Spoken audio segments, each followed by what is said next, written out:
Halo Bapak Ibu, Saudara, dan teman-teman semua. Kembali lagi bersama saya Cecilina Gule dan saya bersama Pak Hendy. Halo Pak Hendy.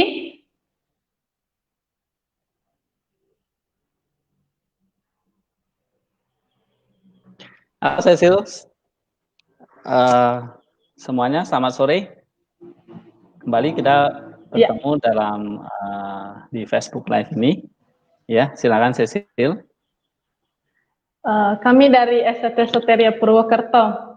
Pada kesempatan kali ini kami akan membahas seputar butir kedua dari pengakuan iman Nikea. Di video sebelumnya kami sudah membahas butir pertama dari pengakuan iman Nikea dan kali ini kami akan melanjutkan pengakuan atau butir kedua dari pengakuan iman Nikea. Kami ada pertanyaan yang mewakili kita semua seputar butir kedua dari pengakuan iman Nikea ini yang berbunyi, dan pada satu Tuhan, Yesus Kristus, anak tunggal Allah sebelum segala zaman. Terang yang keluar dari terang, Allah sejati yang keluar dari Allah sejati, yang diperanakan dan bukan diciptakan. Satu zat hakikat dengan Sang Bapa yang melaluinya segala sesuatu diciptakan.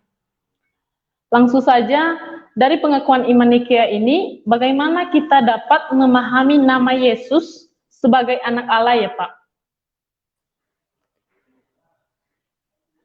Ya, Cecil, terima kasih untuk pertanyaannya. Pengakuan iman Nisea kita akan bahas hari ini yang butir kedua ya, yang berbunyi pada satu Tuhan, Yesus Kristus anak tunggal Allah yang diperanakan dari Sang Bapa sebelum segala zaman, terang yang keluar dari terang, Allah sejati yang keluar dari Allah sejati yang diciptakan dan bukan diciptakan, satu zat hakikat dengan Sang Bapa yang melaluinya segala sesuatu diciptakan. Nah, tadi pertanyaannya adalah bagaimana kita memahami nama Yesus Kristus anak Allah ini ya. Oke, jelas di situ di dalam saya dituliskan bahwa Yesus Kristus adalah anak Allah, the Son of God. Nah, kata anak Allah ini adalah the Son of God ini menunjukkan bahwa ini adalah nama dari pribadi kedua di dalam Allah Tritunggal. Ya. Dan ini menunjuk kepada pribadi kedua ini menunjukkan kepada yaitu Yesus Kristus ya, yang berinkarnasi ke dunia ini ya, dia dikandung dan dilahirkan sebagai manusia melalui perawan Maria. Kemudian nama Kristus ya, tadi nama Yesus itu adalah nama manusianya. Kemudian Kristus ini adalah nama yang diberikan kepadanya oleh para nabi, yang merupakan satu nubuat bahwa dia akan datang sebagai juru selamat bagi manusia. Nah, jadi kita lihat di sini ada Yesus, ada Kristus, ada anak Allah. Nah, anak Allah itu menunjukkan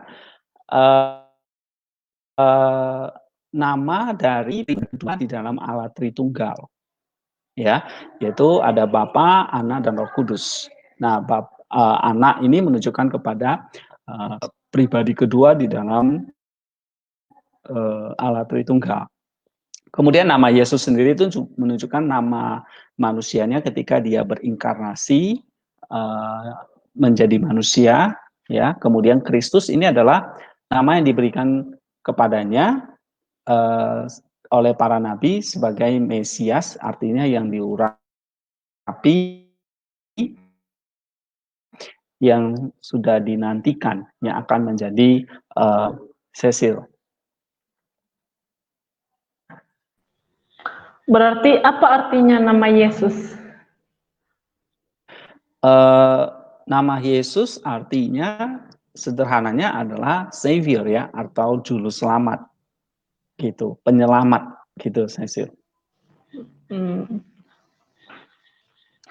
Oleh siapa nama Yesus pertama kali diberikan ya Pak? Tentu ini diberikan atau disampaikan oleh malaikat Gabriel ya kepada perawan Maria, ibunya Yesus. Oh, kalau demikian, mengapa nama ini diberikan kepada anak Allah di konsepsi dan kelahirannya di bumi? Ya, nama ini diberikan karena dia dilahirkan, dikandung dan dilahirkan untuk menyelamatkan manusia. Maka nama Yesus itu kan tadi artinya penyelamat ya, sehingga dia secara diberikan nama Yesus karena memang nama itu adalah diberikan untuk menyelamatkan manusia. Jadi bukan nama yang lain, begitu, Cecil. Terus apa artinya nama Kristus ya, Pak? Kalau Kristus artinya yang diurapi, ya, itu menunjukkan kepada dia bahwa dia adalah nabi, raja, dan imam. Karena di dalam perjanjian lama ada 3 jabatan yang menunjukkan itu adalah yang diurapi, yaitu raja, pasti diurapi ya seseorang sebelum menaiki jabatan raja, imam, begitu juga imam, dan nabi. Jadi kata Kristus itu menunjukkan bahwa Kristus memiliki 3 jabatan sekaligus, artinya yang diurapi.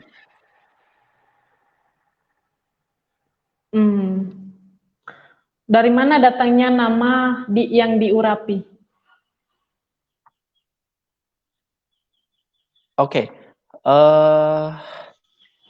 kata diurapi ya, anointing itu berarti menggunakan minyak khusus gitu ya.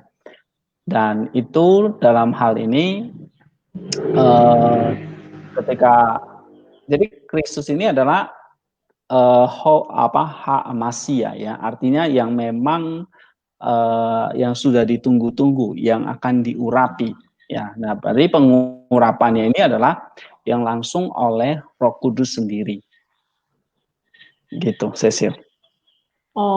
Jadi ini bukan lagi hanya pengurapan dengan minyak seperti dalam perjanjian lama, tetapi ini menunjukkan adalah pengurapan dari Allah sendiri, yaitu oleh Roh Kudus sendiri. Oke. Kalau begitu Pak, apakah hanya nama Yesus anak Allah yang diurapi itu yang dipanggil? Oke.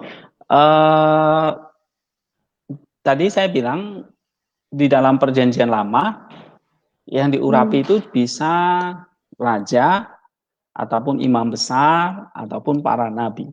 Itu semua diurapi. Tetapi di dalam Kristus ini atau Yesus ini dia disebut apa namanya Kristus karena memang dia memegang 3 fungsi itu sekaligus, 3 jabatan itu sekaligus, itu raja, imam, dan nabi. Gitu, Cecil. Jadi kata yang diurapi itu memang menunjukkan kepada 3 title tadi atau 3 jabatan tadi, dan itu semuanya digenapi di dalam diri Kristus. Maka dia disebut Sang Kristus itu, ya. Oke, sesi pertanyaan lagi. Iya, mengapa Yesus Putra Allah disebut yang diurapi ya Pak? Oke,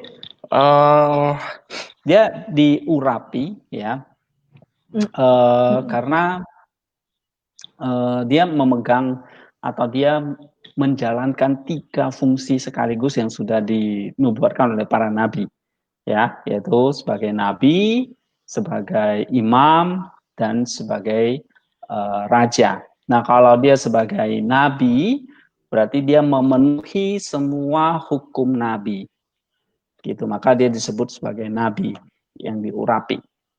Ketika dia sebagai imam besar, dia mempersembahkan hidupnya, tubuhnya sendiri kepada Allah sebagai penebus dosa. Maka dia juga sebagai imam. Dan sebagai raja karena dia adalah pada akhirnya hanya dia yang bisa nanti mengalahkan baik itu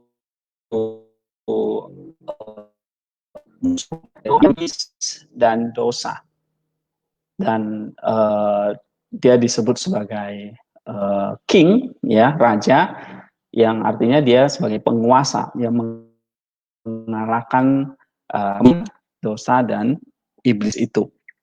Nah, sehingga disebut sebagai Kristus, ya, disebut sebagai Kristus itu menunjukkan bahwa dia memang menjalankan tiga fungsi itu, ya. Dia menggenapkan semua hukum yang sudah dinubuatkan oleh para nabi, ya, yaitu Musa, hukum Taurat maupun hukum nubuat-nubuat dalam kitab para nabi.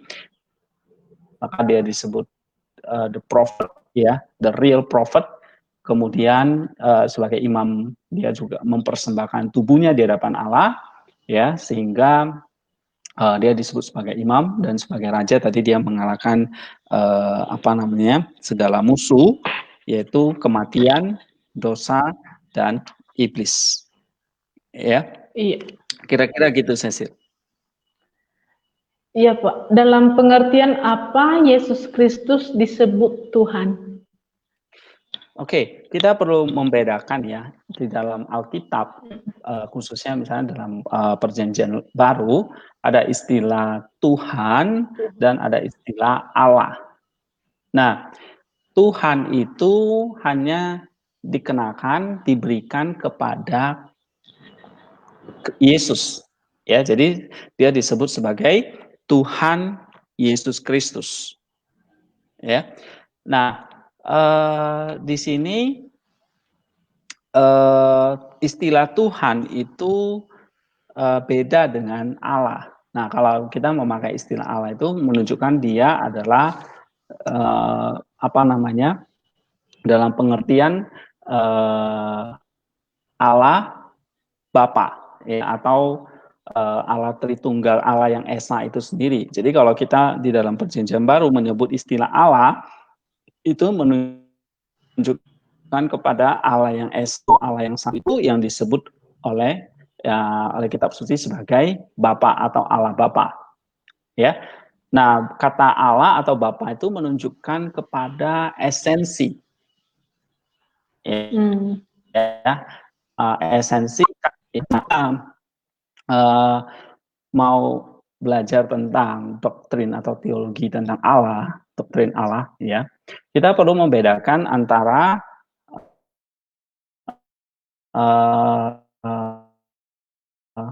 hak esensi dan nah, di dalam Allah itu ada essence dan ada pribadi, atau sering kita sebut sebagai istilahnya usia, ya. Nah, sebetulnya banyak orang bingung, ya, tentang Allah Tritunggal ini. Sederhananya adalah, kalau bisa saya jelaskan, Allah yang Esa itu, kalau disebut Allah yang Esa itu berarti Allah itu satu di dalam yang disebut sebagai Bapa. Namun dalam Bapa itu atau esensi ilahi itu, atau istilahnya the Godhead itu atau Bapa itu, the Father itu sendiri memiliki, ya, dia dalam pengakuan iman Nasih tadi, anak itu diperanakan dari sang Bapa. Berarti dari sang Bapa ini, di essence tadi, Allah yang Esa tadi memperanakan sang anak, dan tidak lain tidak bukan itu adalah firman-Nya, gitu, ya. Jadi ada Bapa karena memperanakan sang anak, maka dia disebut anak Allah, the Son of God, yang berasal dari Bapa, yaitu Allah yang Esa tadi. Jadi anak Allah itu keluar atau diperanakan dari mana? Dari satu esensi itu tadi, yaitu sang Bapa itu. Sehingga sang anak ini yang berbeda dengan sang Bapa, tetapi keluar dari esensi yang sama, sehingga mereka itu setara, sehakikat, ya. Kalau kita baca nanti di dalam apa namanya, Yohanes 1 ayat 1 itu akan jelas ya dijelaskan di situ. Coba kita lihat di sini ya. Ini ada satu materi yang ingin saya share kepada kita supaya kita tidak terjebak ya kepada apa namanya, atau kebingungan ajaran-ajaran yang sekarang banyak berkembang yang pada akhirnya salah memahami Tritunggal ya, Bapa, Anak, dan Roh Kudus. Ini akhirnya timbul berbagai ajaran-ajaran yang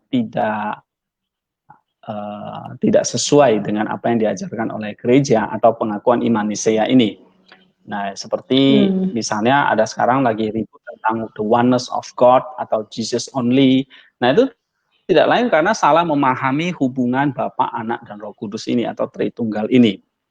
Ya, sehingga ada yang akhirnya jatuh kepada ajaran-ajaran bidat yang sebetulnya sudah muncul ribuan tahun yang lalu, yang sekarang akhirnya dimunculkan lagi ya. Baik itu dengan bungkusan kata-kata yang hampir, yang mungkin sangat alkitabiah ya, tetapi sebetulnya itu apa namanya, menyesatkan atau boleh dikatakan heterodoksi atau heresis ya, sebagai bidat. Nah, kita perlu tahu bahwa ketika kita bicara antara Kristus dan Bapa, ya, kita perlu sadar bahwa di dalam Alkitab itu ada distinctions of person atau ada perbedaan antara Bapa dan Anak, gitu. Ya. Nah, kenapa kok ada perbedaan personal gitu atau hipostasis gitu ya? Karena Bapa yang satu itu, Allah yang satu itu yang disebut Bapa itu yang punya esensi yang satu itu ya, memperanakan yang namanya firman-Nya. Itulah disebut dengan anak. Karena memperanakan maka statusnya disebut sebagai anak. Ini karena bahasa kita yang terbatas ya. Kita akhirnya menamakan itu anak. Lalu keluarnya Bapa. Sama seperti kita keluar dari orang tua kita, ibu kita, maka ibu kita itu disebut orang tua kita, ibu atau bapak. Lalu kita disebut sebagai anak. Nah, kira-kira hubungan seperti itu, bahasa kita yang terbatas itu untuk menjelaskan tentang Allah seperti itu.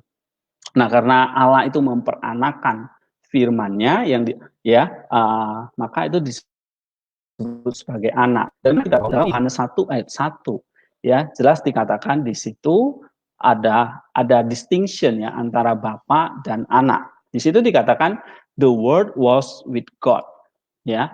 Kalau kita baca ya Yohanes 1 ayat 1 ya, kita ini teks yang bagi orang Kristen pasti sudah sangat familiar ya.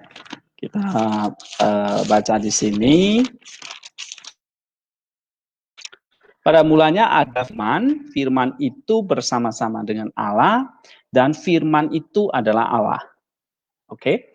Nah, yang saya sorotkan di sini adalah firman itu adalah Allah. Oke. Nah, di sini mau menunjukkan bahwa kata Allah di situ ini adalah istilah personal. Ya. Nah, di sini karena the personal term. Firman bersama dengan Allah. Di situ dikatakan firman itu bersama dengan Allah, dalam hal ini adalah Allah Bapa. Nah, anak selalu di dalam Bapa dan Bapa selalu di dalam anak. Nah, kata dengan ini menunjukkan ada hubungan ya. Jadi kalau dikatakan firman itu bersama dengan Allah, ya itu menunjukkan bahwa memang ada dua pribadi, ada relasi. Gitu. Nah, kalau ada relasi ini kan berarti ada pribadi yang berbeda. Ya. Jadi ada relasi antara firman dan Allah.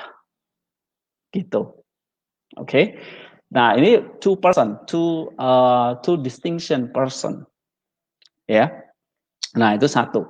Nah, lalu kita lihat di sini firman itu adalah Allah. Ya. Tadi firman itu bersama dengan Allah itu jelas menunjukkan ada dua pribadi yang saling berelasi. Oke. Nah, sekarang firman itu adalah Allah. Nah, ini menunjukkan bahwa kata Allah di situ bentuknya adalah predikat dari firman itu. Oke. Nah, ini menunjukkan bahwa firman itu berbagi substansi yang sama, karena firman itu adalah Allah, itu menunjukkan Allah itu sebagai predikat, bukan sebagai pribadi. Bisa ngerti ya? Misalnya kalau saya mengatakan Pak Jokowi adalah presiden, ya. Nah, itu menunjukkan bahwa apa namanya?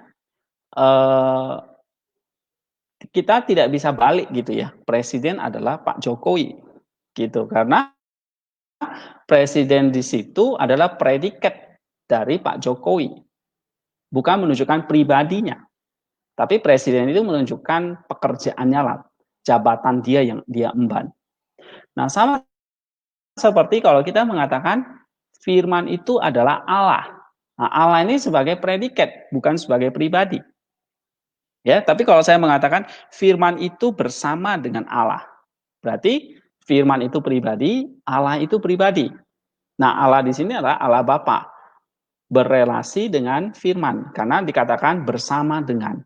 Ya, kalau bahasa Yunaninya itu adalah enpros, hologos, enpros tonteon. Artinya enpros itu artinya apa namanya? Bersama dengan. Nah, berarti ada relasi. Nah, disebut relasi berarti antar pribadi. Ini ada two distinction person yang berbeda. Nah, jadi kalau kita lihat ya di dalam Allah yang satu itu ternyata ada Bapa dan Firman, dan keduanya saling berelasi. Berarti ini dua pribadi yang berbeda. Ya. Nah, kemudian dikatakan Firman itu adalah Allah. Nah, kalau Firman itu adalah Allah, berarti Allah di sini dikatakan adalah predikat. Ya, berarti bukan pribadi. Nah, menunjukkan itu predikat berarti title-nya. Atau di sini sehakikat, setara dengan Allah. Maka dikatakan firman itu adalah Allah. Ya, firman itu adalah Allah itu berarti bahwa firman itu sehakikat, co-substantial with the Father. Sehakikat, sesubstansi, satu substansi yang sama dengan Bapa. Jadi kita lihat di sini ya, maka dalam pengakuan iman Nisea dikatakan dia adalah anak tunggal yang dikatakan dari sang Bapa. Artinya apa? Dia keluar dari sang Bapa. Dia diperanakkan dari sang Bapa. Nah, berarti dia keluar dari esensi yang sama. Maka oleh Yohanes dituliskan dalam Yohanes 1 ayat 1 tadi, firman itu adalah Allah karena satu hakikat. Nah, jadi kesimpulannya adalah di dalam arti tunggal itu ya ada pribadi yang berbeda, ada Bapa, ada anak, ada firmannya yang diperanakkan sehingga disebut anak. Oke, tapi mereka berbagi hakikat yang sama karena berasal dari sumber yang sama. Misalnya saya lahir dari orang tua saya, maka saya berbagi hakikat yang sama dengan orang tua saya. Maka saya disebut sebagai humanity, manusia. Karena orang tua saya manusia. Jadi berbagai hakikat yang sama, tetapi pribadi yang berbeda. Ya, kira-kira itu analogi ya, mungkin tidak sempurna, tapi mungkin bisa menolong kita untuk memahami ini. Nah, ini penting sekali kita memahami bahwa ada pribadi yang berbeda, ada substansi yang saling berbagi. Oke, jadi the Father and Sons adalah co-substantial di sini. Ya, itu penting kita pahami. Nah, lalu ada distinction person. Nah, kalau kita bisa memahami, kita tidak salah memahami tentang Allah Tritunggal. Yang baru-baru ini saya dengar ya, bahwa Allah yang Esa itulah disebut Tuhan Yesus Kristus. Nah, ini sebetulnya salah memahami. Artinya di dalam Allah itu sudah tidak ada lagi pribadi. Ya, sebab di dalam ajaran ini dikatakan Bapa itulah Yesus, Yesus itulah Bapa. Hanya topengnya saja berbeda-beda. Jadi Allah itu tetap satu. Kadang disebut Bapa, tapi juga Tuhan Yesus Kristus gitu. Jadi Bapa itu sama dengan Tuhan Yesus Kristus. Nah, ini salah. Ini jelas bertentangan. Ya, Bapa tidak sama dengan Tuhan Yesus Kristus. Ya, nah Tuhan Yesus Kristus tadi kita sudah katakan, Yesus itu adalah nama inkarnasinya. Kristus itulah yang sudah dijanjikan, yang digenapi oleh Yesus sehingga disebut Kristus. Dalam pengertian imam, raja, dan nabi. Ya, nah dia disebut sebagai anak Allah atau anak tunggal Allah. Disebut tunggal ya karena firman Allah itu kan cuma satu, karena Allah itu satu. Ya, diperanakan maka disebut sebagai anak tunggal Allah. Kenapa disebut anak? Karena dikatakan di sini dia diperanakan, artinya dikandung, dikeluarkan ya dari firman Allah. Sama seperti kita manusia nih satu pribadi. Tapi kita punya kata-kata. Kata-kata saya keluar dari mulut saya. Ya, dalam wujud bunyi. Nah, kalau firman Allah tadi, firman Allah itu diperanakan menjadi anak Allah dalam wujud manusia yang disebut Yesus tadi. Nah, kalau kita hanya wujud bunyi, ya, bukan wujud pribadi. Gitu. Nah, bedanya dengan Allah itu. Nah, kita dalam wujud pribadi inilah yang diberi nama Yesus setelah dia inkarnasi. Jadi nama Yesus ada setelah dia berinkarnasi. Tetapi bukan berarti Yesus ini baru ada ketika dia lahir. Namanya ya baru ada, tetapi pribadi manusia iya. Tetapi di dalam kekekalan dia sudah berbagi eternal yang sama, kekekalan yang sama. Jadi Bapak dan anak itu co-eternal. Ya, bukan berarti Bapak dulu ada terus menciptakan anak. Nah, ini penting sekali. Kenapa pengakuan iman Nicea itu mengatakan diperanakan dari sang Bapa sebelum segala zaman. Ini untuk menentang ajaran bidat juga sebetulnya, yaitu ajaran Arius. Ya, Arius atau Arianisme yang mengatakan bahwa anak itu diciptakan. Jadi tidak kekal. Yang kekal itulah Bapa, baru ada anak. Salah, ya. Jadi ketiganya yaitu person tadi ya, Bapa, Anak, dan Roh Kudus itu adalah co-eternal karena co-substantial, berbagi hakikat yang sama. Ya karena Bapa itu kekal, maka kekallah firman dan atau anak dan rohnya. Begitu kira-kira Cecil. Jadi ini penting ya bahwa kita arti Tuhan kita perlu membedakan antara relations, relasi, yaitu ada person to person ya. Lalu ada yang namanya essence. Nah, essence itulah yang disebut sebagai Allah yang esa itu yaitu Bapa. Jadi Allah yang esa itu bukan Roh Kudus, bukan Kristus, bukan Tuhan Yesus ya, tetapi Allah sebut Bapa atau Allah Bapa. Nah, kita harus pahami. Jadi Allah Bapa itu adalah Allah yang esa sekaligus dia adalah pribadi. Ya. Nah, yang memperanakan anak. Nah, anak itu berasal dari sang Bapa. Nah, ini pemahaman demikian yang kita harus jaga. Kalau kita salah memahami, maka nanti ajaran kita akan kacau. Ya. Kita bisa terjebak kepada Sabellianisme. Artinya pemahaman Sabellianisme itu yang mengatakan Allah itu satu, cuma pakai topeng yang berbeda-beda. Ada yang pakai topengnya nanti, misalnya dalam perjanjian lama dia pakai topengnya Bapa, maka disebut Allah Bapa. Perjanjian baru ganti topengnya Yesus gitu loh. Sekarang Roh Kudus gitu. Nah, topeng-topeng seperti itu salah sekali, ya karena tidak memahami the nature dari Allah Tunggal itu ada esensi atau hakikat, substansi, ada pribadi yang berbeda. Ayatnya sebetulnya banyak, tapi hari ini kita bahas tadi Yohanes 1 ayat 1 itu jelas sekali ya bahwa ada persons yang berbeda, the word was with God ya, tapi ada co-substantial, the word was God. Gitu. Ya. Ada kutipan-kutipan di dalam Church Fathers ini nanti ada satu sesi khusus ya kita akan bahas tentang Allah Tritunggal. Di beberapa video kemarin saya pernah membahas tentang Allah Tritunggal ini, tetapi ini ada beberapa kutipan dari Church Fathers ya yang mempertahankan tentang ketritunggalan Allah. Ya, nah ini juga ada tentang Sabellians tadi yang saya katakan bahwa ada ada topeng-topeng yang dipakai, ya. Allah itu satu, tapi dia bisa pakai topeng Bapa, Anak, dan Roh Kudus. Sehingga pengajaran ini mengajarkan bahwa Bapa sama dengan Anak, Anak sama dengan Roh Kudus, ya. Sehingga ketika orang sekarang melihat Kristus, ya artinya ya itulah Allah Tritunggal itu, Bapa, Anak, dan Roh Kudus dicampur satu, jadi satu yang diberi nama Tuhan Yesus Kristus.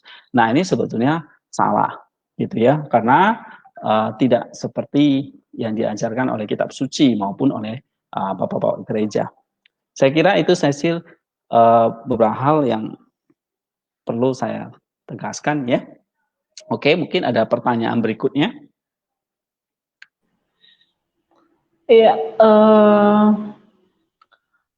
kalau demikian, mengapa Yesus Kristus disebut anak Allah yang diperanakan ya, Pak?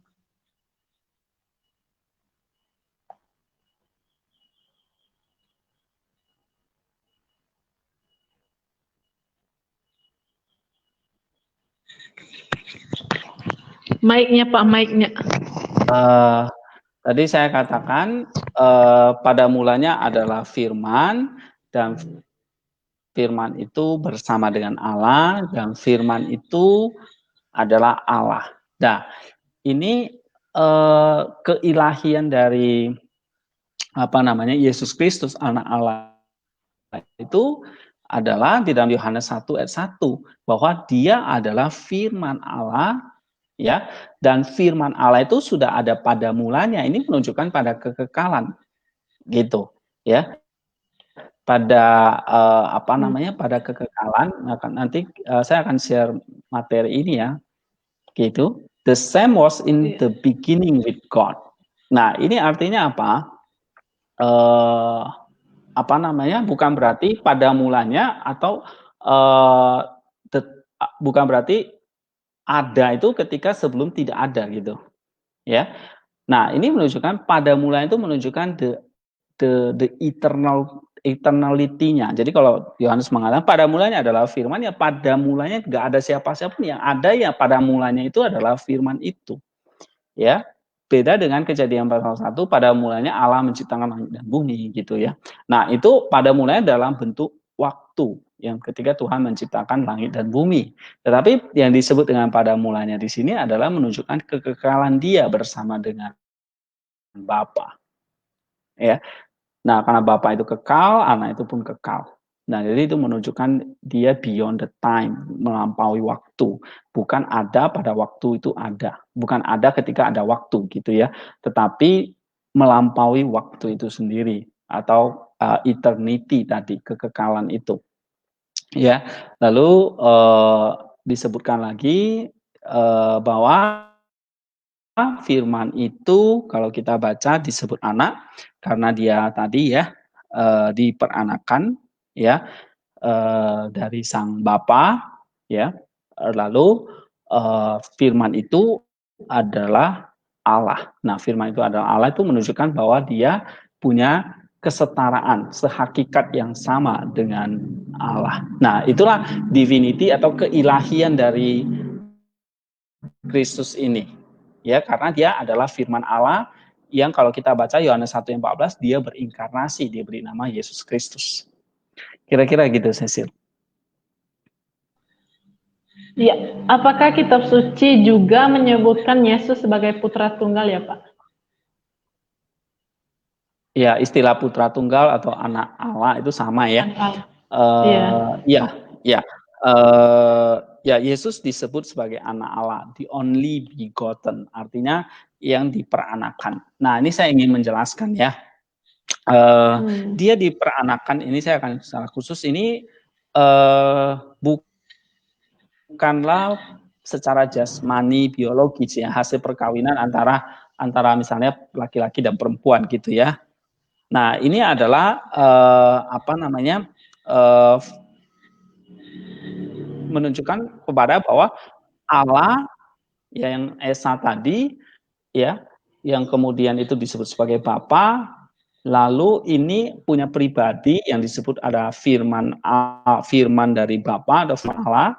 Nah, firman Allah itu diutus ya, Allah dari dalam dirinya, ya, di dalam dirinya, ya, turun ke dalam dunia, mengambil tubuh manusia, ya, sebagai anak Allah. Sang Firman ini adalah apa namanya, tadi pribadi yang kedua tadi dalam Tritunggal yang Maha Kudus. Nah, dia disebut apa namanya, diperanakan itu artinya dia dikandung gitu ya, sama seperti kita memperanakan apa ya, berarti kan dikandung gitu ya. Nah, kalau kita bisa baca ya banyak di dalam Yohanes, kita bisa baca dari Yohanes 17 ayat 5, ayat 24 gitu ya. Saya ada share ini sedikit ya tentang apa yang saya tulis di sini ya.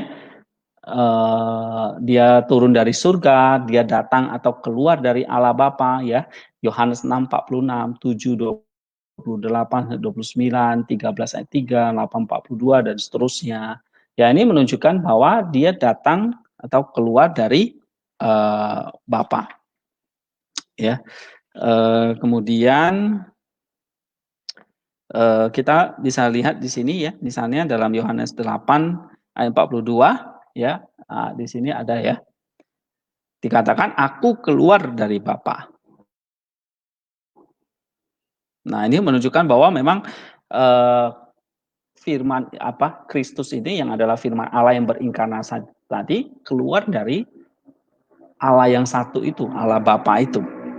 Ya. Oke, jadi kita perlu perjelas kalau saya sebut Allah itu menunjukkan pada Allah yang esa, Allah yang satu. Tetapi kalau ada istilah Bapa itu menunjukkan kepada Allah yang satu yang esa itu memiliki pribadi yang namanya Bapa. Lalu ada anak, yaitu firman-Nya. Itu juga pribadi dan rohnya sendiri. Itu juga disebut sebagai pribadi. Ya. Nah, jadi saudara-saudara, kita perlu garis bawahi di sini. Jadi kalau ada anak tunggal Allah yang diperanakan dari Sang Bapa sebelum segala zaman, ya artinya di dalam kekekalan apa namanya? Bapa itu sudah mengandung firman-Nya. Nah, firman itu keluar ya dari satu pribadi menjadi satu pribadi ya yang nanti genap waktunya akan berinkarnasi jadi manusia. Tapi sebelum genap waktunya menjadi manusia, dia siapa? Dia adalah firman Allah tadi. Disebut anak karena keluar dari sang Bapa tadi, menjadi satu pribadi yang memang berbeda dengan Bapa. Lalu mereka punya relasi. Relasinya dijelaskan tadi dalam Yohanes 1 ayat 1, firman itu bersama-sama dengan Allah.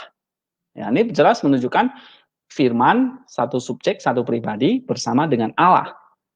Ya, satu subjek lagi. Jadi dua pribadi yang berbeda. Nah, hubungannya itu nanti ketika saya menjelaskan tentang Allah Tritunggal, kita akan bahas ya. Hubungannya itu adalah hubungan timbal balik, saling mengasihi, hubungan kasih.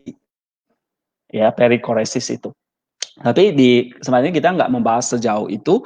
Saya cuma menekankan bahwa di sini ada hubungan relasi kasih antara firman dan Bapa yang dicurahkan oleh Roh Kudus. Roma 5 ayat yang kelima. Ya, kira-kira gitu Cecil. Baik, Pak. Mengapa di dalam iman Nikea dikatakan lebih lanjut tentang anak Allah bahwa dia adalah anak dari Bapa? Iya. Menegaskan ya, disebut sebagai diperanakan dari sang Bapa, ini mau menunjukkan bahwa dia dikandung, artinya dia mengandung substansi yang sama dari Allah Bapa tadi. Gitu. Ya. Nah, jadi kalau disebut diperanakan, jangan membayangkan ini kayak Tuhan itu kok punya anak gitu loh, beranak.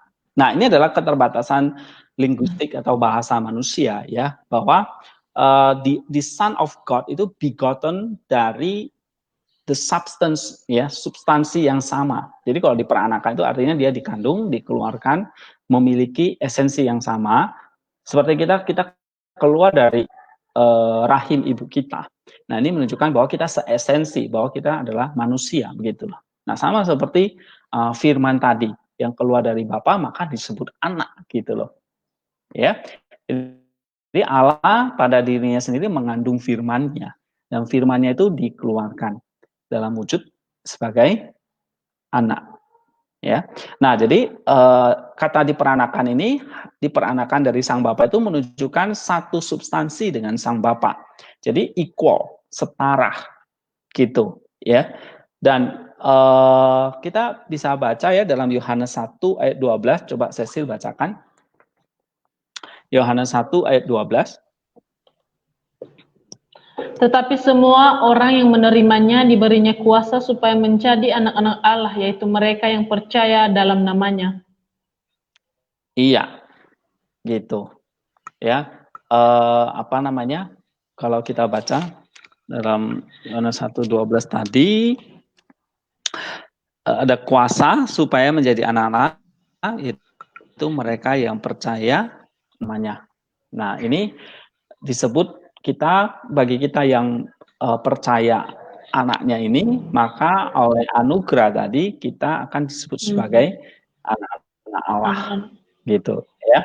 Nah, kenapa? Karena konsekuensinya adalah kita yang percaya kepada anaknya, maka kita itu kayak seperti masuk ya, diadopsi menjadi anak-anak Allah. Nah, itu nanti satu topik lagi yang lain gitu ya. Oke. Iya. Terus Pak, mengapa dikatakan di dalam pengakuan iman Nikea butir kedua ini, dia diperanakan sebelum dunia diciptakan? Oke. Ya. Kita lihat ya, misalnya Yohanes 1 sebelum ke situ ya, Yohanes 1 ayat 14. Coba kita baca sisi. Firman itu telah menjadi manusia dan diam di antara kita, dan kita telah melihat kemuliaannya, yaitu kemuliaan yang diberikan kepadanya sebagai anak tunggal Bapa, penuh kasih karunia dan kebenaran. Ya, kemudian ayat 18. Tidak seorang pun yang pernah melihat Allah, tetapi anak tunggal Allah yang ada di pangkuan Bapa, dialah yang menyatakannya. Nah, jadi jelas ya, di dalam kitab suci juga disebutkan ya, bahwa Yesus ini dalam Yohanes 1:14 ini ya, dia anak tunggal Bapa. Berarti the only begotten tadi. Ayat 18 juga disebutkan dia adalah anak tunggal Allah. Nah, berarti memang Yesus ini adalah tadi tidak lain tidak bukan adalah firman Allah tadi di dalam kekekalan yang sudah bersama dengan Allah tadi. Nah, dan firman itu adalah Allah, yang artinya bersama dengan Allah, berrelasi dengan Bapa, tapi punya sehakikat setara dengan Bapa. Lalu firman itu tadi setelah genap waktunya menjadi daging. Nah, inilah yang diberi nama Yesus ini. Jadi Yesus ini yang disebut Yesus Kristus ini atau Tuhan Yesus Kristus ini tidak lain tidak bukan adalah firman Allah yang menjelma tadi, menjelma jadi manusia tadi. Ya. Nah, ini kita harus pahami dulu. Lalu kalau dia disebut the begotten of the Father, dilahirkan dari Bapa, ini artinya dia mewarisi sehakikat dengan Bapa, keluar dari Bapa, ya, sehakikat atau sesubstansi dengan Bapa, semua properti yang dimiliki oleh Allah dimiliki oleh anak. Nah, terus dikatakan sebelum segala zaman, ini menunjukkan bahwa apa namanya? Ketika Yesus itu diperanakan, Yesus itu berinkarnasi ya pada zaman katakanlah 2000 tahun yang lalu. Tetapi di sini dikatakan sebelum sang anak itu diperanakan sebelum segala zaman. Jadi ini menunjukkan bahwa dia tidak ada di dalam waktu. Dia menunjukkan dia itu kekal. Gitu. Ya, jadi firman Allah itu bukan ada firman Allah itu ya ada ketika bersama dengan Allah. Jadi maka disebut pada mulanya adalah firman tadi. Nah, ini menunjukkan bahwa itu adalah everlasting, kekal. Gitu. Jadi sebelum segala zaman itu, ya. Nah, itu artinya kalau kita baca misalnya dalam Yohanes 17 ayat 5 ya. Coba Cecil baca Yohanes 17 ayat 5. Oleh sebab itu ya Bapa, permuliakanlah aku padamu sendiri dengan kemuliaan yang kumiliki di hadiratmu sebelum dunia ada. Nah, sebelum dunia ada, bahwa firman itu telah ada. Ada. Ya wujud dagingnya ya belum ada, gitu. Tetapi sebelum segala zaman itu menunjukkan bahwa firman Allah itu sudah ada. Sebelum dunia itu ada. Gitu. Ya, ayat 24 coba baca. Yohanes 17 ayat 24. Ya Bapa, aku mau supaya dimanapun aku berada, mereka juga berada bersama-sama dengan aku. Mereka yang telah Engkau berikan kepadaku, agar mereka memandang kemuliaanku yang telah Engkau berikan kepadaku. Sebab Engkau telah mengasihi aku sebelum dunia dijadikan. Iya, sebelum dunia dijadikan. Nah, ini berarti sebelum segala zaman. Gitu. Ya, jadi ini menunjukkan bahwa Kristus itu adalah anak Allah yang bersama dengan Allah sejak kekal. Gitu. Ya, sebab Allah yang Esa itu adalah kekal adanya. Oke. Ya, jadi jadi di sini apa namanya? Memang hal ini agak sedikit berat ya, karena memang ini kita bicara tentang Kristus yang adalah tadi ya tidak lain tidak bukan firman Allah. Jadi kita mau nggak mau harus membahas tentang Allah Tritunggal ya. Ketika kita membahas Allah Tritunggal ini ya kita akan membahas tentang tadi yang saya katakan esensi lah, pribadi lah, seperti itu ya. Karena itu yang memang apa yang diajarkan oleh firman Allah itu. Ya. Jadi kalau kita bisa tekankan di sini Allah yang Esa itu sendiri adalah Bapa atau Sang Bapa, ya, memiliki firman-Nya yang kekal, yang berada dalam dirinya, itulah disebut dalam diri Sang Bapa itu, itulah disebut Sang Putra atau Sang Anak Allah tadi. Lalu ada Roh Allah yang adalah kuasa hidup, ya, prinsip hidup, kuasa yang kekal yang juga ada dalam diri Sang Bapa itu, yaitu disebut sebagai Roh Kudus. Nah, ini penting ya. Kalau disebut anak tunggal Allah ini adalah firman Allah yang satu-satunya itu yang diperanakan. Artinya dikandung di dalam esensi Allah, ya, dikeluarkan, dinyatakan untuk menyatakan Allah. Bahkan sebelum adanya ciptaan ini. Ya, Yohanes 8 ayat 42. Coba bacakan. Yohanes 8 ayat 42.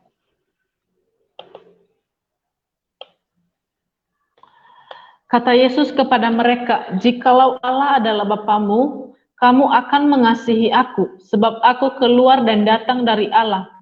Dan aku datang bukan atas kehendakku sendiri, melainkan Dialah yang mengutus aku."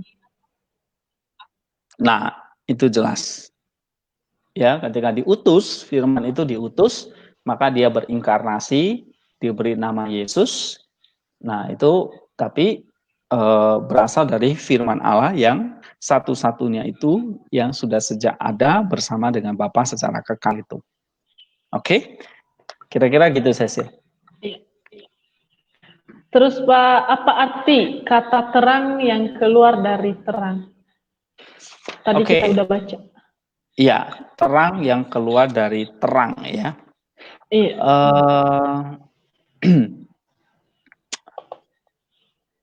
Nah, kita harus menyadari bahwa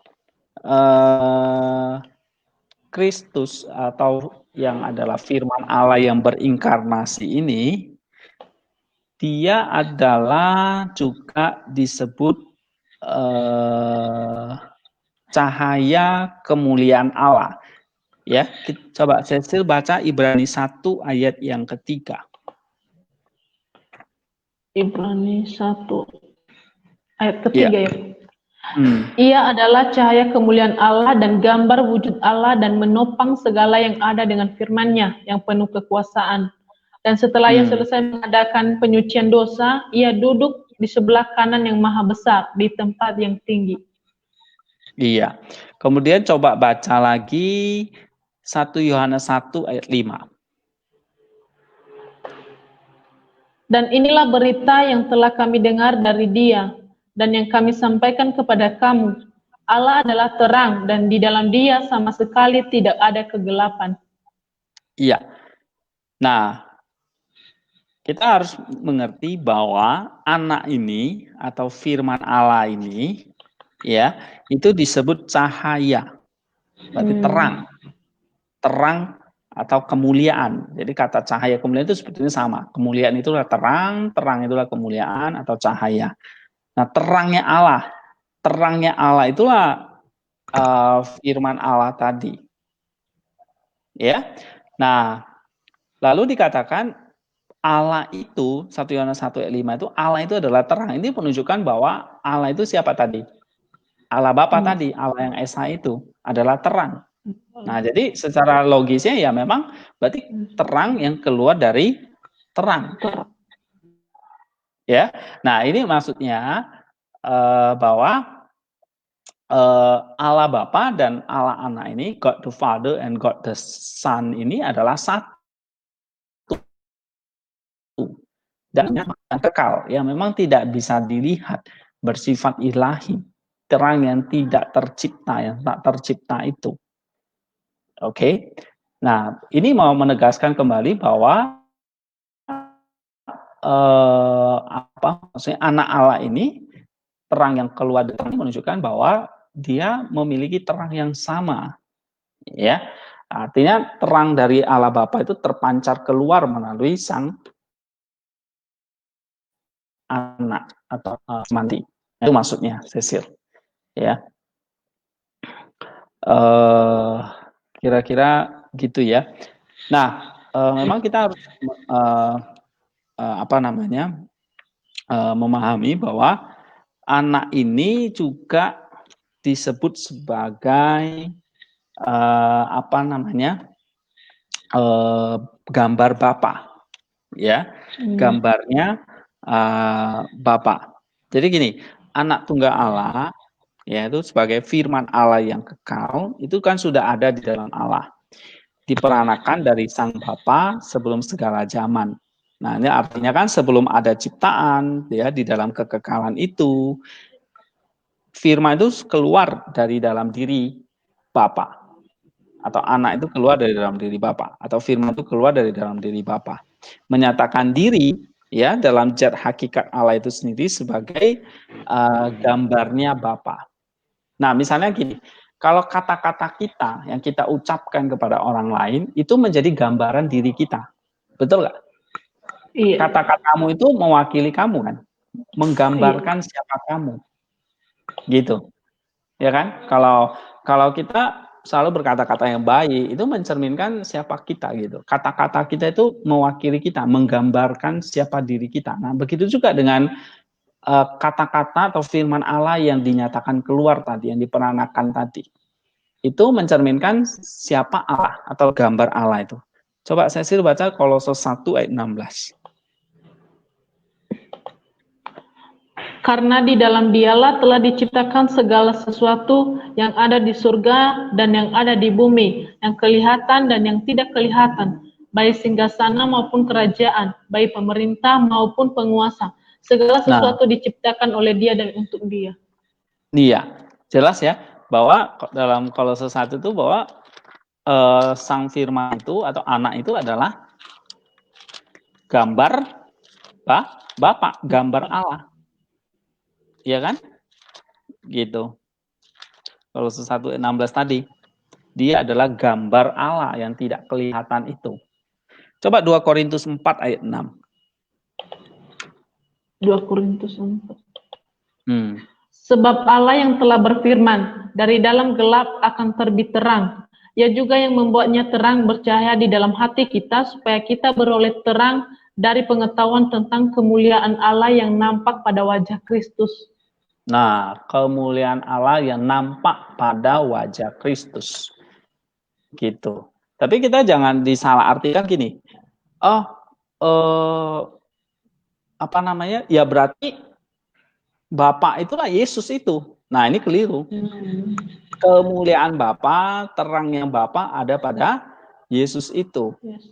Ya, kalau dikatakan Kolose 1 ayat 16 tadi, Kolose 1 ayat 15 ya. Kolose 1 ayat bukan 16 tadi ya.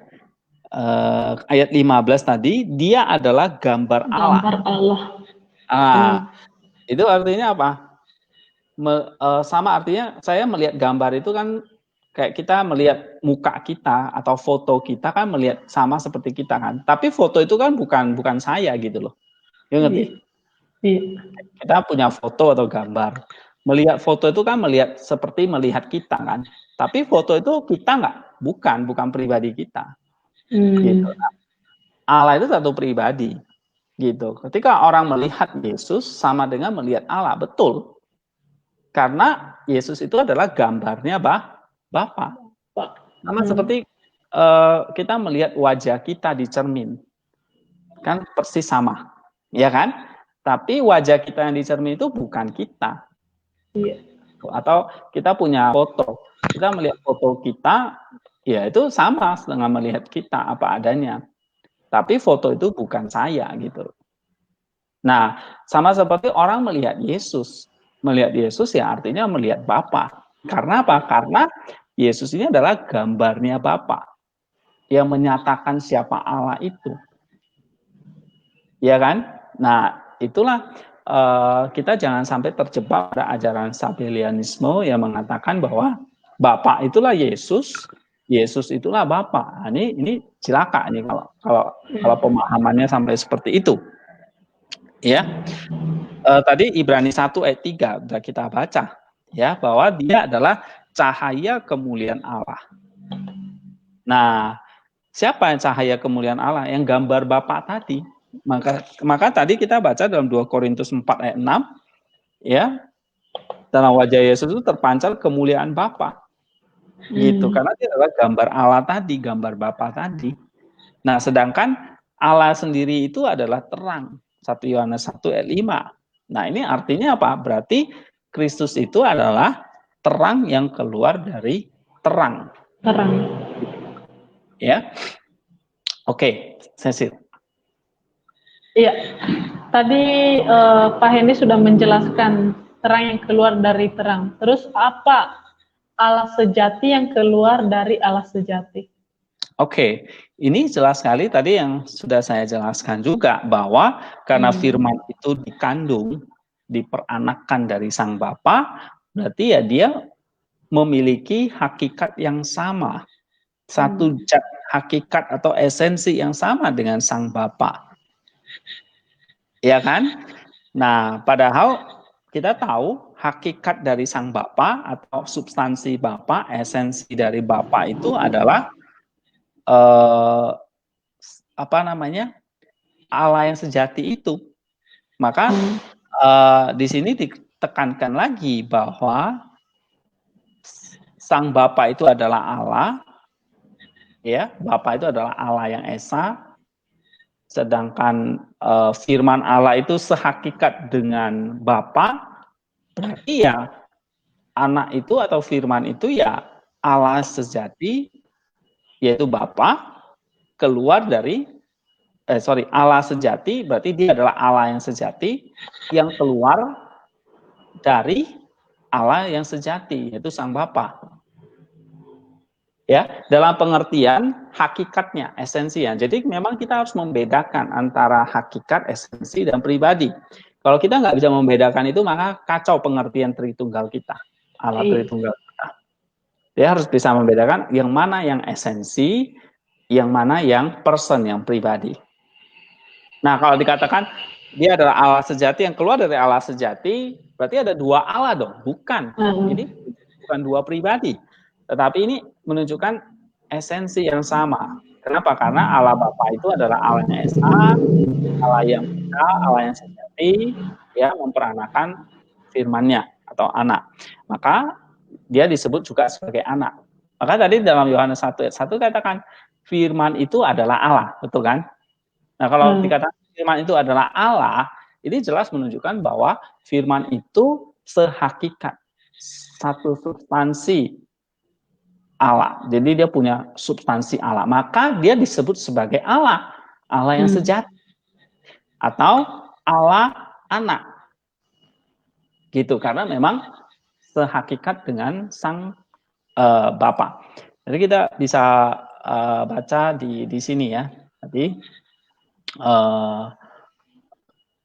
the Father as co-substantial.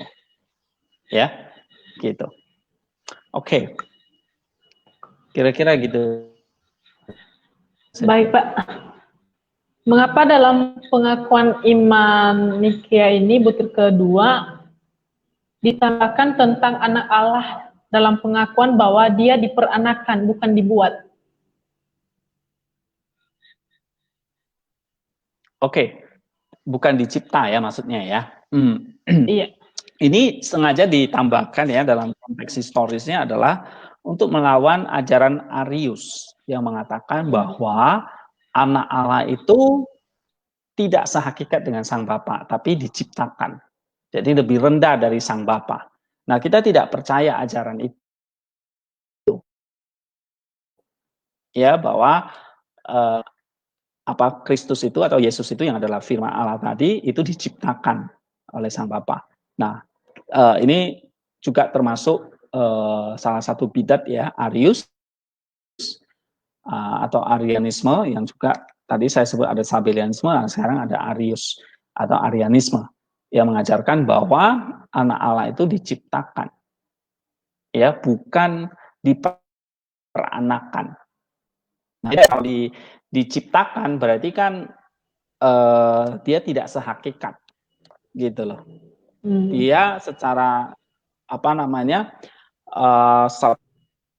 substansi berarti dia lebih rendah. Gitu. Nah kalau diperanak berarti punya esensi yang sama. Nah kalau diciptakan berarti lebih rendah. Nah kita tidak percaya seperti itu, ya. Oke. Terus iya. Coba kita baca 1 Yohanes 5 ayat 20 ya. Bentar saya 1 Yohanes 5 ayat 20. Akan tetapi kita tahu bahwa anak Allah telah datang dan telah mengaruniakan pengertian kepada kita, supaya kita mengenal yang benar, dan kita ada di dalam yang benar, di dalam anaknya Yesus Kristus. Dia adalah Allah yang benar dan hidup yang kekal. Nah, ada orang yang mengutip ayat ini. Dia adalah Allah yang benar dan hidup yang kekal. Tuh, lihat tuh. Yesus itu adalah Allah yang benar. Dalam pengertian apa? Mereka membacanya Allah yang benar tuh. Yesus Kristus itu adalah Bapa, Allah Bapa itu maksudnya. Ya, kalau dulu dalam perjanjian lama, Allah Bapa itu kan masih hanya berfirman. Belum jelas nih. Nah, sekarang wujud konkretnya Kristus itu. Jadi Allah Bapa itu sekarang berganti topeng menjadi anak, yaitu Yesus Kristus. Ngerti ya? Nah, ini yang kita tidak percaya ajaran seperti itu. Ya, nah salah satu ayat yang sering dikutip ini juga bahwa yang mendukung ajaran Sabellianisme itu bahwa Bapak itulah ya anak itu. Sekarang nggak usah pakai istilah Bapak anak lah, pusing katanya. Jadi kalau udah ngomong Tuhan Yesus Kristus berarti disitulah ada Bapa, ada Anak, ada Roh Kudus gitu loh. Yaitu Tuhan Yesus Kristus itu. Maka ada orang yang dibaptis itu dalam nama Bapa, Anak, Roh Kudus, yaitu Tuhan Yesus Kristus. Nah ini juga sama sepertinya Sabellianisme. Ya, antara the essence of God dengan the persons tadi atau pribadi tadi. Nah, 1 Yohanes 5:20 itu jelas mengatakan bahwa anak Allah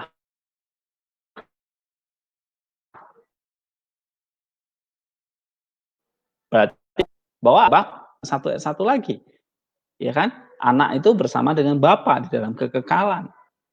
Lalu dikatakan 1 Yohanes 5 ya bahwa dia adalah, coba kita baca ulang ya, 1 Yohanes 5 ayat 20 ya, supaya saya tidak salah ya, saya lihat.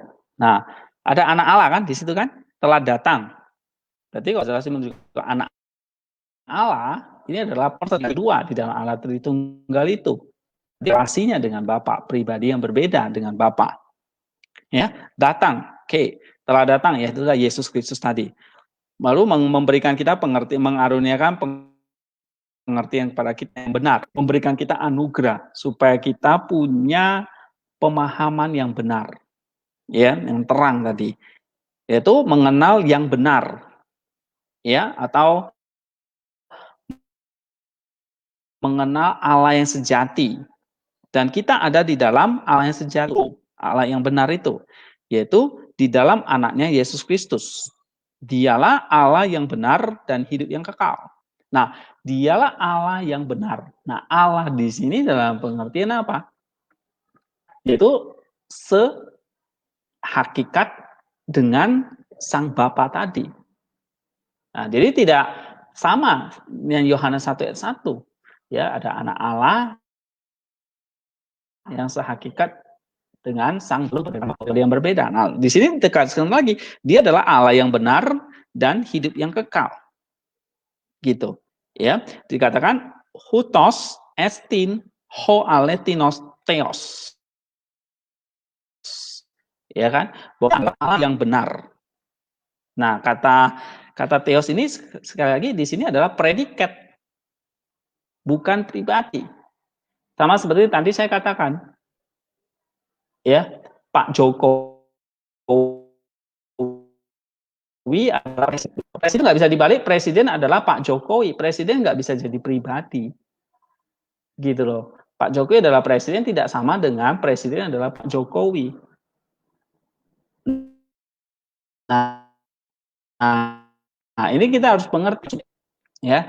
Kalau saya mengatakan, kalau di sini mengatakan hutos estin ho aletinos theos, bahwa dia adalah Allah yang benar. Allah di sini theos dalam posisi sebagai predikat dari dia, yaitu Kristus. Dia itu berpredikat sebagai Allah. Siapa yang berpredikat sebagai Allah? Dia tadi. Dia itu siapa? Yesus Kristus itu. Anak Allah tadi, kalau 1 Yohanes 5 ayat 20 dikatakan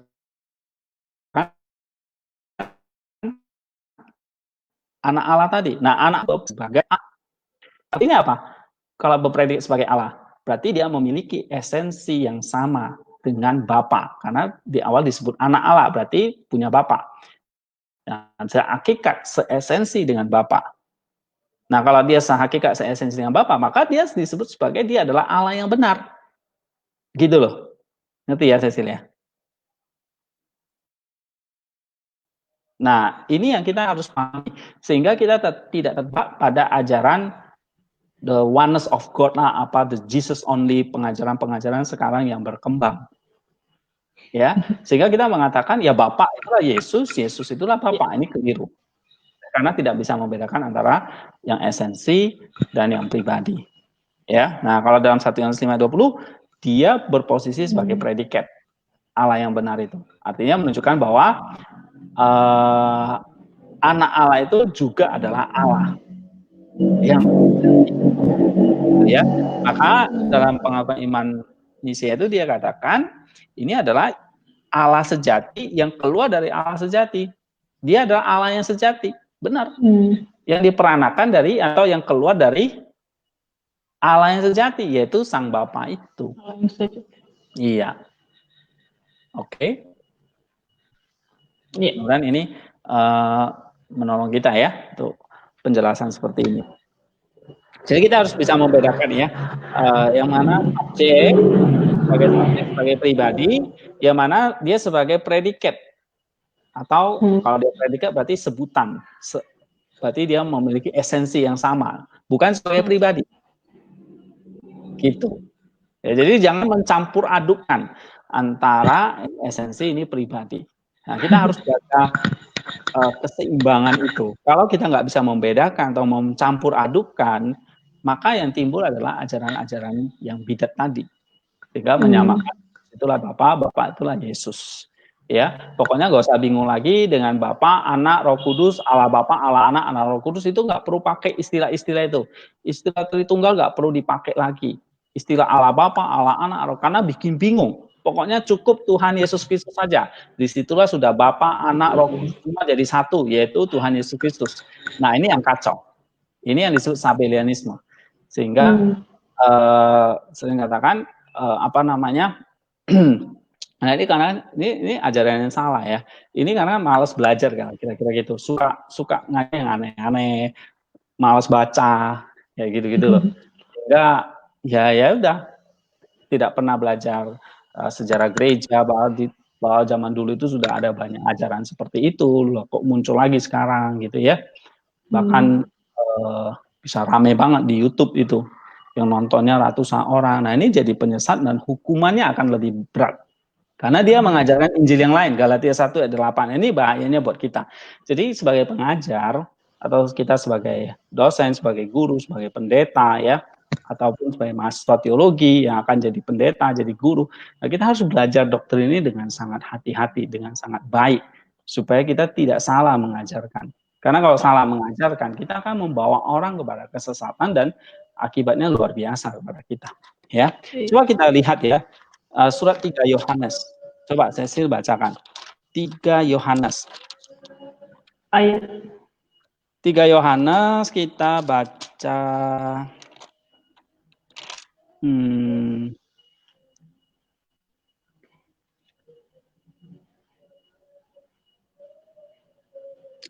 ayat 2 Yohanes ya, saya kira ya. Surat 2 Yohanes ayat yang ke-10. Jikalau seorang sampai 11 ya. 10 dan 11. Jikalau seorang datang kepadamu dan ia tidak membawa ajaran ini, janganlah kamu menerima dia di dalam rumahmu dan janganlah memberi salam kepadanya. Ayat 11. Sebab barang siapa memberi salam kepadanya, ia mendapat bagian dalam perbuatannya yang jahat. Memberi salam aja nggak boleh. Itu apalagi kita terima dan menerima ajarannya. Maka kita ikut terlibat dalam bagian perbuatan yang jahat. Ya. Ayat 9 coba baca. Setiap orang yang tidak tinggal di dalam ajaran Kristus, tetapi yang melangkah keluar dari situ, ia tidak memilih Allah. Barang siapa tinggal di dalam ajaran itu, ia memiliki bapa atau maupun anak. Jadi kalau kita tidak tinggal di dalam ajaran yang ortodoks ini, kita dikatakan tidak memiliki bapa maupun anak. Artinya ya orang yang mengajarkan kesesatan ini ya akhirnya membuat orang itu kehilangan keselamatannya. Nah ini ya makanya Rasul Yohanes itu sangat tegas ya, jelas dia, tidak ada kompromi tentang ajaran ini, kayak gitu. Ya jadi hati-hati, kita bisa tanpa kita sadari atau kita sadari kita bisa terjebak dengan ajaran-ajaran yang salah. Salah satunya ya ajaran Sabellianisme ini yang mengajarkan bahwa ya kita nggak perlu membedakan lagi istilah Allah Tritunggal karena membuat orang pusing, membuat orang bingung. Allah Tritunggal, istilah Allah Tritunggal nggak ada di dalam Alkitab. Kok kita pakai gitu loh? Memang betul kata Tritunggal itu nggak ada, ya. Tetapi itu kata ada karena memang pribadinya ada, Allah itu ada. Jadi kalau kita menyangka Allah Tritunggal nggak ada, kata itu nggak ada, ya sebetulnya ya kita menyangkali keberadaan tiga pribadi itu Bapa, Anak, Roh Kudus, gitu, ya kan? Nah pokoknya ada yang mengatakan sekarang pokoknya kembali ke kitab suci, kembali kepada Alkitab, jangan kepada teologi. Nah pertanyaan saya, waktu kita baca Alkitab, bukankah kita berteologi? Jadi kalau ada yang mengatakan nggak perlu teologi, yang penting Alkitab cukup. Nah, maka itu pernyataan teologi gitu loh. Waktu dia baca Alkitab, dia akan berteologi gitu loh. Jadi kalau kita semua mengklaim kita harus kembali kepada Alkitab, buktinya sekarang timbul berbagai macam ajaran yang berbeda-beda bahkan sesat gitu. Nah, ini yang bahaya kayak gitu. Ya. Pokoknya semua kembali kepada Alkitab. Iya, kembali kepada kitab suci, padahal kita ya dengan dengan kapasitas kita yang mungkin terbatas ya, ketika kita membaca kitab suci itu kita bisa keliru gitu. Nah, sebab itu kita harus mengikuti apa yang diajarkan oleh gereja, bapak-bapak gereja, supaya kita nggak keliru sana sini, supaya ajaran kita itu bukan ajaran sendiri gitu loh. Ya, sama seperti sekarang ini yang sedang terjadi. Allah Tritunggal itu nggak perlu istilah itu dibuang saja. Yang penting cukup Tuhan Yesus Kristus, itu cukup. Nah, ini yang repot gitu loh. Ya kan? Lalu semuanya ada di dalam situ. Kayak gado-gado lah. Ya Bapa, Anak, Roh Kudus satu sama dalam Tuhan Yesus Kristus itu. Nah, ini yang kacau jadinya. Nah, kita tidak percaya ajaran seperti itu, dan ini dengan pengakuan iman Nisea sendiri. Ya. Oke, Cecil. Iya, Pak. Terima kasih jawaban yang sangat memuaskan. 3 lagi pertanyaan saya ya, Pak. Oke. Apa arti satu zat hakikat dengan Sang Bapa?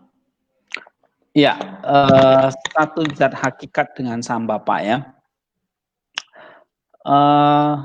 Ini artinya bahwa anak Allah itu satu, dan bahwa anak Allah itu adalah satu dengan esensi yang sama dengan Sang Bapa. Ya, jadi dia anak Allah itu berarti adalah Allah yang benar juga, karena dia esensi yang sama. Tapi sekali lagi, dia adalah anak Allah, bukan Allah Bapa. Jangan disamakan.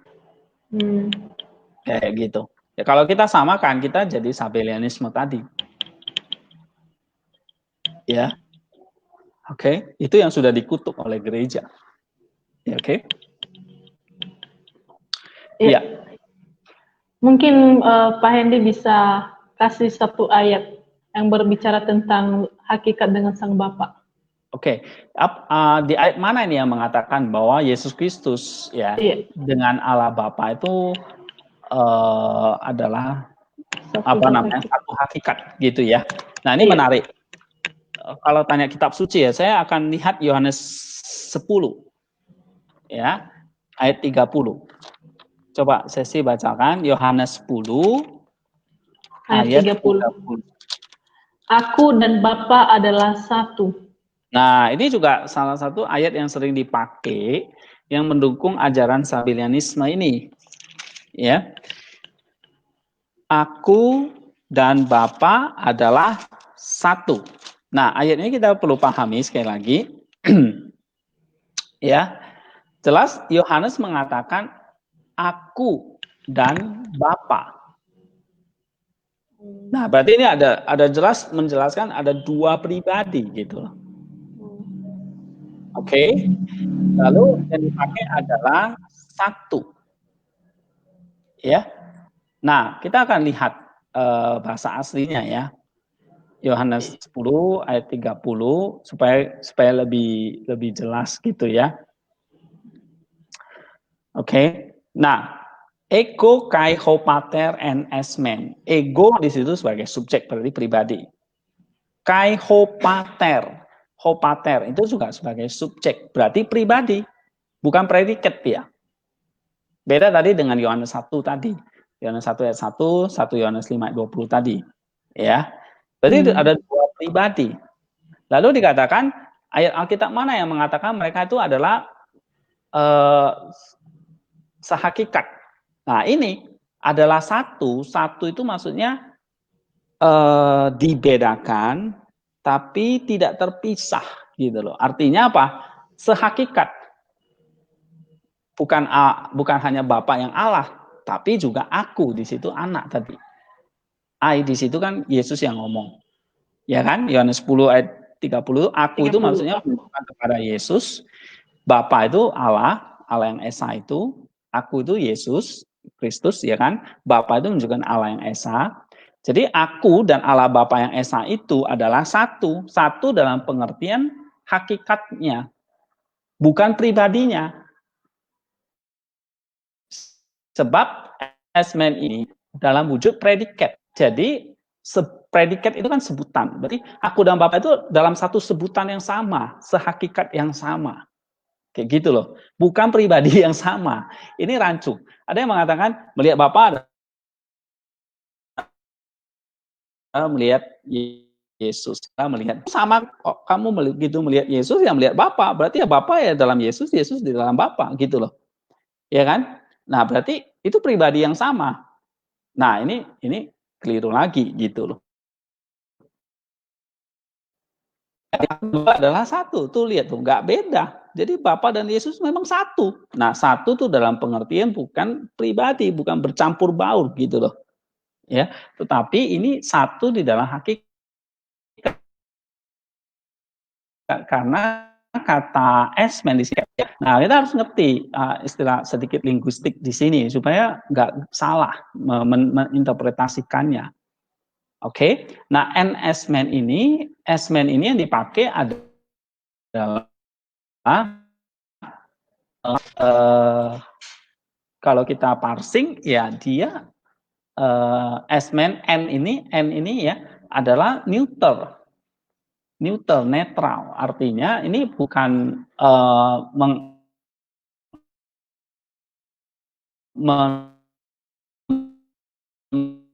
menunjuk tapi posisi netral. Ya, nah kita harus mengerti hal ini, ya. Nah, misalnya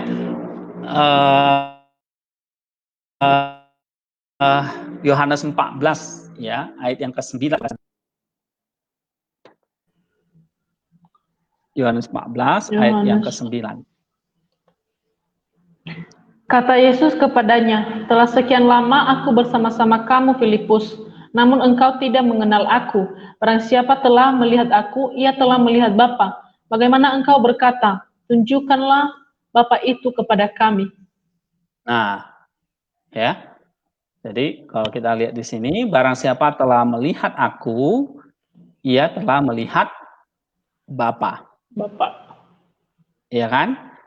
Ia telah melihat Bapa. Nah, di sini kenapa kok melihat Bapa? Tadi saya katakan, kita lihat dalam Kolose 1 ayat 15, Yesus itu adalah gambarnya Allah. Dari Allah yang tidak kelihatan menjadi gambar. Gambar itu bisa dilihat nggak? Bisa toh? Bisa. Iya. Nah, sehingga orang itu melihat gambar, yaitu Yesus ini sebagai gambar Allah yang kelihatan. Bisa. Makanya kenapa kok ada ikon ya? Itu karena si tadi Allah yang tidak kelihatan sekarang bisa digambar. Apa gambarnya? Yesus Kristus itu sebagai gambarnya. Gitu. Tetapi saya bertanya, apakah gambar itu sama dengan Allah Bapa? Sama, misalnya ini fotomu Cecil. Fotomu sama nggak dengan kamu? Tidak lah. Beda, pribadi yang beda kan? Jelas substansi yang berbeda gitu loh. Nah, sama, gambar itu bukan pribadi, itu mau menunjukkan kalau kamu melihat aku sama dengan melihat Bapa itu mau menunjukkan bahwa Kristus adalah gambar dari Allah yang tidak kelihatan itu. Jadi orang melihat Kristus sama artinya melihat Bapa. Sebab Kristus sehakikat dengan sang Bapa, segambar dengan Allah tadi. Ya. Nah, gitu. Sama Yohanes 12:45 kan juga dikatakan barang siapa melihat aku, ia melihat dia. Maksudnya ia melihat Bapa. Karena Kristus adalah gambar Allah, cahaya kemuliaan Allah. Ibrani 1 ayat 3 ya, tadi sudah kita bacakan. Dia adalah cahaya kemuliaan Allah, gambar wujud Allah. Ya, itu jelas. Gitu. Oke. Nah, hal-hal seperti ini kita mesti ngerti ya. Kemudian coba kita lihat lagi tentang kata satu itu ya. 1 Korintus 8 ayat 6. Coba saya buka 1 Korintus 8 ayat 6. Namun bagi kita hanya ada satu Allah saja, yaitu Bapa, yang daripadanya berasal segala sesuatu dan yang untuk Dia kita hidup, dan satu Tuhan saja, yaitu Yesus Kristus, yang olehnya segala sesuatu telah dijadikan dan yang karena Dia kita hidup. Nah, kata satu di situ, N tadi yang dipakai dalam Yohanes 10 ayat 30 tadi itu bentuk neuter, artinya netral. Itu menunjukkan Dia sebagai predikat, sebutan dalam pengertian substansinya. Bahwa aku dan Bapa adalah satu, maksudnya sehakikat gitu loh. Maka pengakuan imasinya mengatakan dia di sini dikatakan dia Allah yang sejati keluar dari Allah yang sejati. Iya kan? Nah, kalau kita bandingkan dengan 1 Korintus 8 ayat 6, namun bagi kita hanya ada satu Allah saja. Nah, kata satu di situ adalah pakai kata is. Ya, hemin es theos, ho pater. Gitu. Hanya ada satu es theos. Satu Allah saja. Yaitu Bapa. Gitu. Ya kan? Nah, kata is di sini adalah maskulin.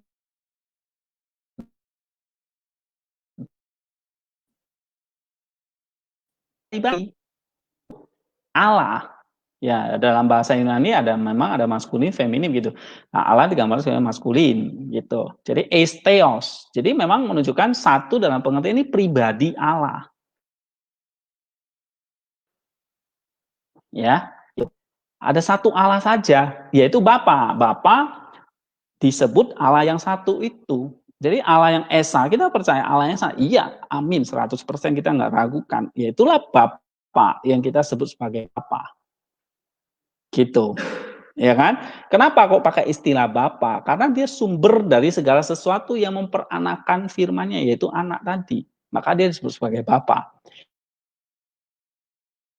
Istilah Bapa itulah yang Al-Esa itu. Dan kata satu itu menunjukkan kepada dia. Ya, lalu di situ dikatakan yaitu Bapa yang daripadanya berasal segala sesuatu dan yang untuk dia kita hidup dan satu Tuhan saja. Kata satu itu pun pakai itu bentuk maskulin, kurios, yaitu Tuhan. Nah, jadi di sini Yesus Kristus disebut sebagai Tuhan, artinya dialah penguasa. Ya. Nah, kata Tuhan ini tadi saya ada jelaskan harus dibedakan dengan yang namanya kata Allah. Ya. Tuhan ini mau menunjukkan bahwa Kristus menerima segala kuasa sebagaimana di atas, bahwa dia adalah sang penguasa. Tuhan di sini artinya Lord, penguasa. Ya, maka kalau kita baca coba Kisah Rasul 2 ayat 36 sih. Kisah Rasul 2 ayat 36. Jadi seluruh kaum Israel harus tahu dengan pasti bahwa Allah telah membuat Yesus yang kamu salibkan itu menjadi Tuhan dan Kristus. Nah, Tuhan dan Kristus. Ya kan? Nah, karena Allah inilah yang memberikan dia segala kuasa kepadanya. Oke. Dia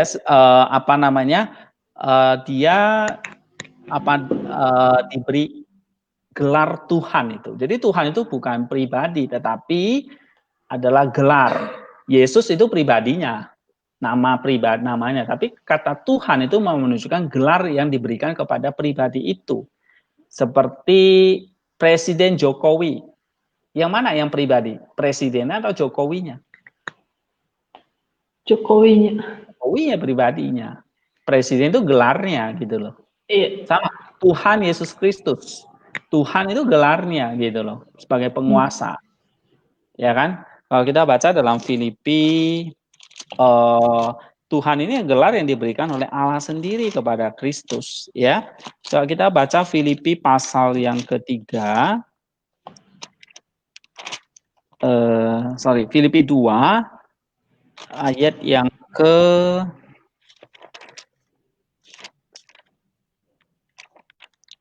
9 ya. Itulah sebabnya Allah sangat meninggikan dia dan mengaruniakan kepadanya nama di atas segala nama. 10 sampai 11. Supaya dalam nama Yesus bertekuk lutut segala yang ada di langit dan yang ada di atas bumi dan yang ada di bawah bumi, dan segala lidah mengaku Yesus Kristus adalah Tuhan, bagi kemuliaan Allah Bapa. Iya, Yesus Kristus adalah Tuhan. Artinya apa? Bahwa dia ditinggikan oleh Allah, mengaruniakan kepada nama di atas segala nama, supaya semua bertekuk lutut, segala yang ada di langit dan yang ada di atas bumi dan yang ada di bawah bumi. Gitu. Berarti dia sebagai penguasa. Nah, itu satu gelar yang diberikan oleh Allah kepada dia. Ya, itu disebut sebagai Tuhan. Oke. Nah, kita kembali tadi ke ayat 1 Korintus 8 ayat 6 tadi, hanya ada satu Allah saja itu disebut Bapa dan hanya ada satu Tuhan saja yaitu Yesus Kristus. Nah, di sini sudah jelas menunjukkan bahwa ada dua pribadi. Tapi sekali lagi bukan dua Allah atau dua Tuhan ini. Oh, ada Allah Bapa, lalu ada Tuhan lagi yang namanya Tuhan Yesus Kristus gitu. Jadi lalu nanti ada Allah Roh Kudus lagi. Nah, atau Tuhan Roh Kudus lagi. Jadi ada tiga. Nah, kita harus bisa menjawab ketika ada kritikan atau kita bisa berapologia. Ya, jadi ketiganya itu Bapa, Tuhan Yesus Kristus, Allah yang Esa itu Bapa, lalu ada Tuhan Yesus Kristus, lalu ada Allah Roh Kudus. Nah, ketiganya itu bukan bicara soal esensi. Tiganya itu berbicara soal pribadi yang ada di dalam satu esensi itu. Jadi misalnya ilustrasi yang sering saya pakai ini contohnya kita manusia. Misalnya saya ini satu pribadi. Tetapi di dalam satu pribadi ini saya punya esensi namanya manusia. Saya adalah manusia, bukan binatang, bukan tumbuhan, ya, bukan ciptaan yang lain, tapi manusia, esensi manusia. Oke, esensi saya satu manusia, yaitu pribadi saya ini, gitu. Tapi dalam satu pribadi ini, ya, saya punya roh, gitu. Itulah sebabnya saya bisa bicara, saya bisa bergerak karena saya punya roh, gitu. Lalu saya bisa berkata-kata, saya bisa berpikir, gitu. Itulah logos, itulah firman tadi. Saya bisa hidup, itulah karena ada roh. Tapi roh dan firman itu apakah membuat saya itu jadi tiga orang? Enggak kan? Tetap saya satu kan? Dalam satu esensi yang sama, yaitu manusia kan? Maka kata-kata saya itu akan disebut kata-kata manusia, bukan kata binatang atau kata-kata tumbuhan. Maka kata-kata saya atau bahasa saya jadi bahasa manusia gitu loh. Roh saya ya roh manusia, bukan roh tikus, bukan roh kucing, roh anjing gitu loh. Ya kan? Karena esensinya sama, yaitu manusia. Maka kata-kata saya disebut bahasa manusia, roh saya disebut roh manusia. Tapi kata-kata saya, roh saya, pribadi saya ini apa saya tiga orang, tiga pribadi, maksudnya tiga pribadi yang split gitu, tiga orang enggak kan? Tetap saya satu gitu loh. Nah, sama Allah yang satu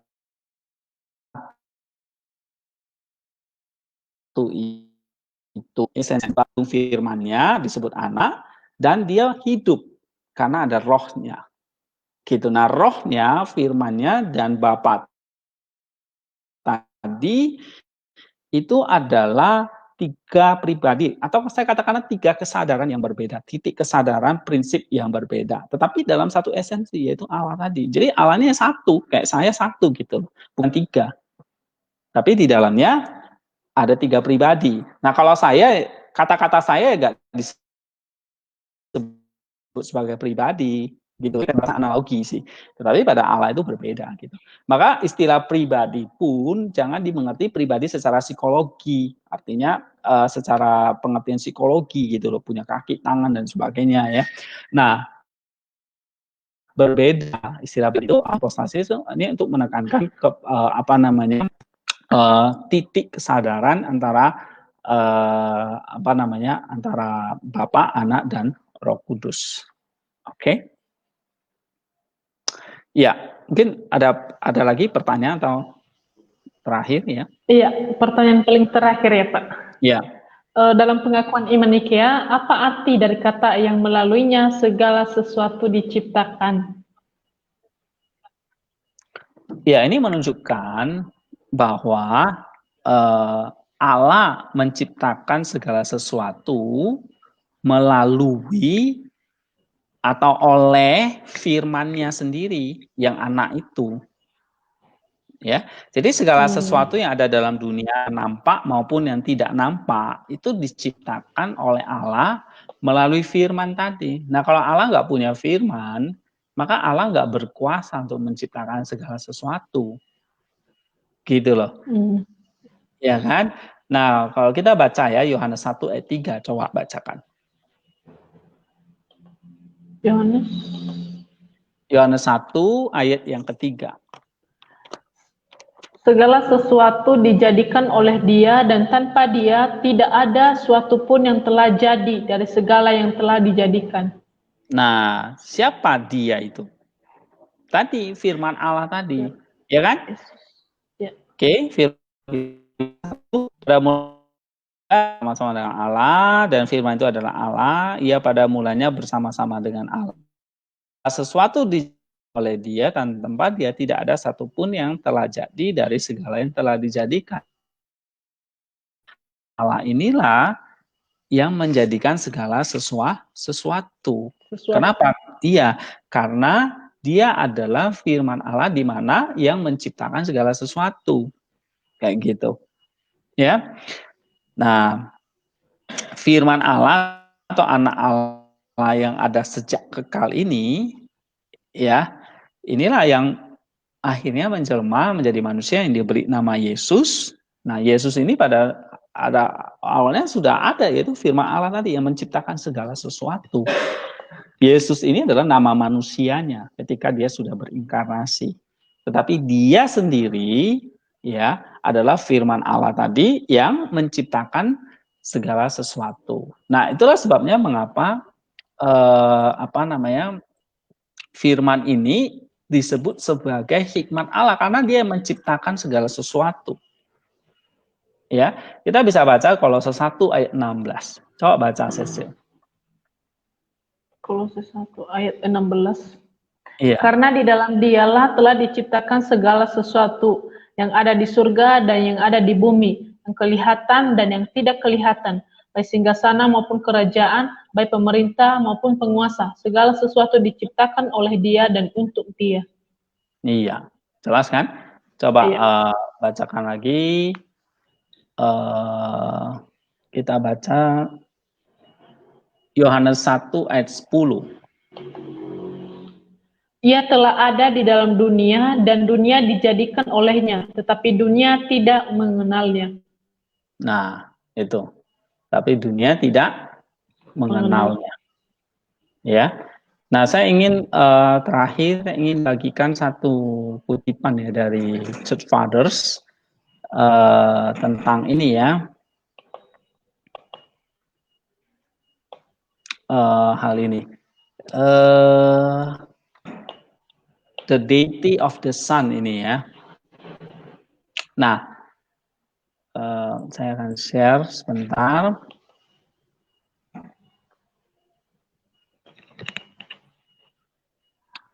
Oke, nah diberikan dari Alexandria itu mengatakan bahwa God is indemonstrable and therefore is not an object of knowledge, but the Son is wisdom and knowledge, truth, and all that is akin to this, and He amidst of demonstration explanations. Yeah, all the power of the Spirit gather together into unity, but he is not completely expressed by our conception of his power. He is not merely one as unity or many as having parts, but one as all, hence he is all. For he is the sum of all parts in him are rounded and united. Jadi jelas ya bahwa di sini menunjukkan the deity of the Son, keilahian, bahwa dia adalah wisdom, knowledge, and truth. Kenapa? Karena dia mengandung dari Allah yang punya seesensi Allah. Ya. Nah, itu kemudian ini dia the word firman itu berinkarnasi ya, ini juga dari Cyril.